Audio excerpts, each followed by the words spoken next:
ঘরে থাকা অল্প উপকরণ দিয়ে আমি যেভাবে বিরিয়ানি রান্না করি, খুব সহজে রান্না করা যায়, খেতেও ভীষণ মজা। সাধারণত আমরা মাংস যেভাবে রান্না করি সেম একইভাবে প্রথমে মাংসগুলা রান্না করে নেব। ভালো করে কষিয়ে মাংসগুলা রান্না করে নিতে হবে। আমি যেহেতু এখানে অল্প বিরিয়ানি রান্না করতেছি, আগের থেকে চাউলগুলা 1 ঘন্টার মতো ভিজিয়ে রেখেছি।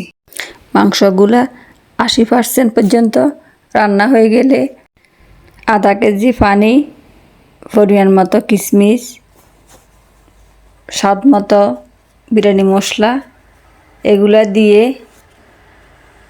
একটা বলক আসা পর্যন্ত অপেক্ষা করে, তারপর বলক আসলে আগের থেকে ভিজানো চাউলগুলো দিয়ে 5 মিনিট রান্না করতে হবে। 5 মিনিট পরে নামিয়ে দমে রাখবো 20 মিনিটের মতো।